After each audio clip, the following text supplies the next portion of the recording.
Welcome back. You're still watching The World Today on Channels Television. It's time to shift our focus to the African continent. Now, African leaders at the largest gathering in the honor of the United States Capitol have been holding various discussions with their U.S. counterparts meant to strengthen ties between the countries.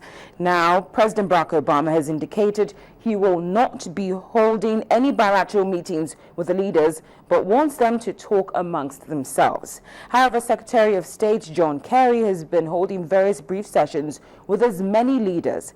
He and the Vice President Joe Biden were present at the first meeting that kicked off the summit, which was the Civil Society Forum. Our correspondent Amarachi Ubani reports.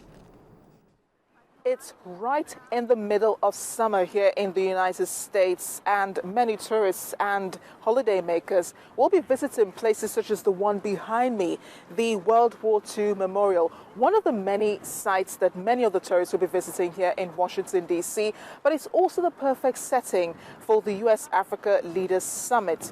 Many African leaders are expected to be at this meeting, 51 to be precise. U.S. President Barack Obama has explained the format for the meeting, saying they will take on a more interactive and less formal approach. Please sit down. Thank you. No democracy can survive without the active and intense participation of its people. But the opportunities are so vast. We're in the cusp of a continent of Africa establishing its place among the ranks of the world's most prosperous economies and free nations. In your hands, with your help, Africa can and will go so much further.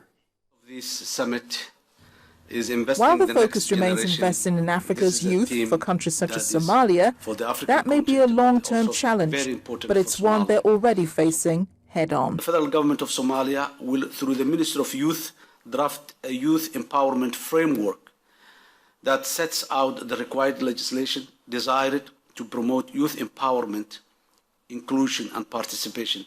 This will be completed by December this year.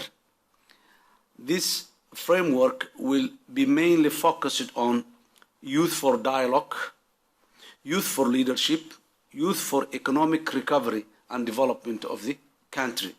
The fastest growing economy. The informal talks are supposed to yield results, and many are hopeful that leaders are able to make stronger commitments to the next generation instead of boring them with promises.